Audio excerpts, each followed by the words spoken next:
Divorce continues the Dawood translation of Al-Quran. In the name of Allah, the compassionate, the merciful, Prophet, and you believers, if you divorce your wives, divorce them at the end of their waiting period, compute their waiting period, and have fear of Allah, your Lord. You shall not expel them from their homes, nor shall they go away unless they have committed a proven sinful act. Such are the bounds set by Allah. He that transgresses Allah's bounds wrongs his own soul. You never know after that Allah may bring about some new event when their waiting period, but when their waiting term is ended, either keep them honorably or part with them in honor. Call the witness to honest people from among you and give your testimony before Allah. Whoever believes in Allah on the last day is exhorted to do this. He that fears Allah, Allah will give him a means of salvation and will provide for him whence he does not reckon.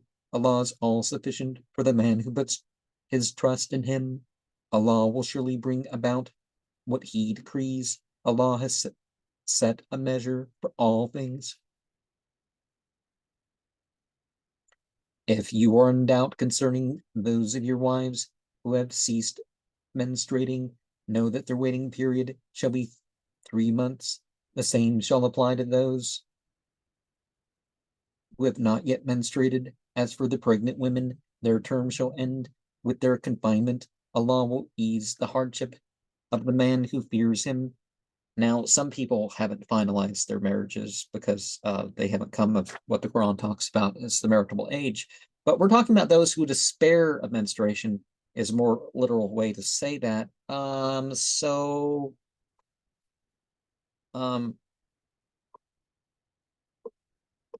You know, some people, because of some medical issue, sometimes pregnancy, usually pregnancy, they stop having their period.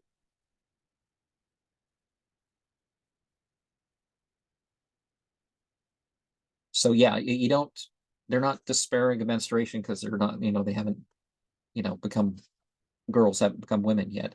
And we're talking about women, not girls. So yeah. As for pregnant women, their term shall end with their confinement.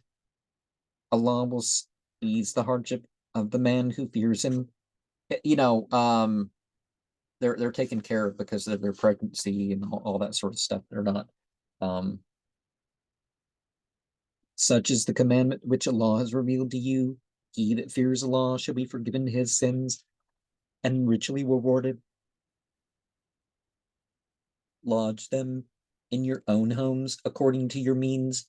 You shall not harass them so as to make life intolerable for them. If they are with child, maintain them until the end of their confinement. And if after that they give suck to the infants they bore you, give them their pay and consult together in all reasonableness. But if you cannot bear with each other, let other women suckle for you.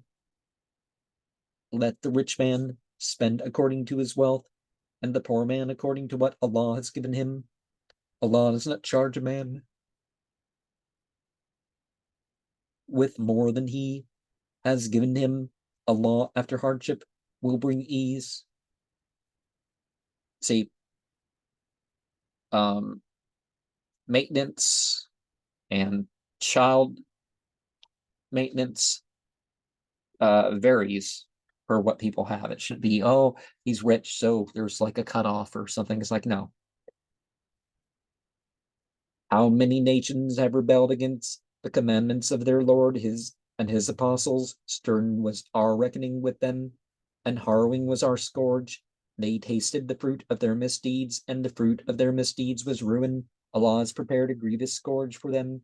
Have fear of Allah, you that have sense and faith. Allah has now sent down to you an exhortation, an apostle proclaiming to you the revelations of Allah in all plainness, so that he may lead the faithful who do good works from darkness to the light. He that believes in Allah and does good works shall be admitted into gardens watered by running streams, where he shall dwell forever.